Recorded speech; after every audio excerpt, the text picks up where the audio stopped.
You got your first break with Miguel Pinheiro in Short Eyes. How'd that come about? Well, I knew Miguel Pinheiro because Miguel Pinheiro being from the Lower East Side, the New York Poets Cafe started on 6th Street between Avenue A and B. And we had a community office across the street from the New York Poets Cafe. So, we always intermingled. And so at the time, Short Eyes was playing at the Vivian Beaumont Theater in Lincoln Center. And so we went to see the play. And then one day Mikey shows up, said, yo, we're going to make a movie out of the play.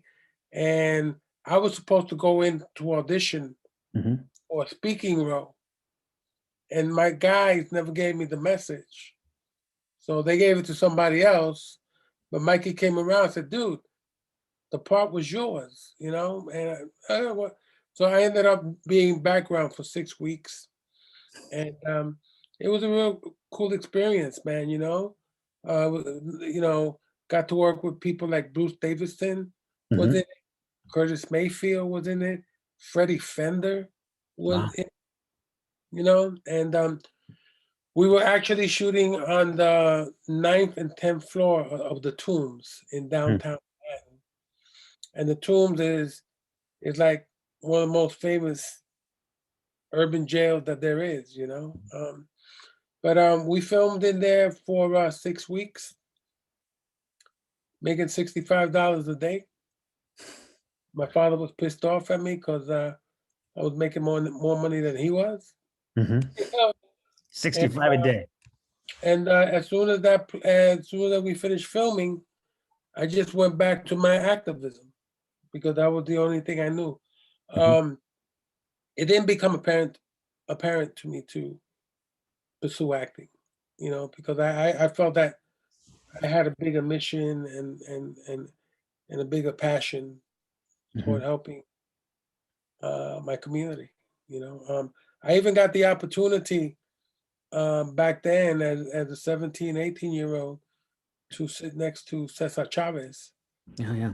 He came to the neighborhood and we had an organizing meeting because it's that time when we were boycotting grapes with the United Farm Workers. So, and also, Luis Valdez bought Zoot Suit to New York.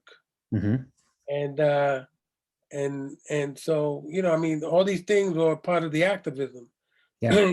We got to see a Latino play, Zoot Suit, on Broadway at the Schubert Theater. And just learning that history. Blew me away, and it just triggered a lot of beautiful things in me. And because, man, we worked at a community of people, we wanted to save our neighborhood. Landlords were giving junkies $10 to start a fire, to force family out, and we were doing the opposite. We were trying to organize the people that were living in those buildings to take over the buildings because the buildings became city owned. And so we started this whole thing called sweat equity, that anybody that wanted to live in a building, they had to put in their sweat to, as part of the equity To refurbish. Yeah. So and like I said, man, I've had great influences, and I mean, here I am today, and I still consider myself an activist, and any opportunity I get to be part of any kind of movement or, be a part of something like this, to nurture people, I'm all about that.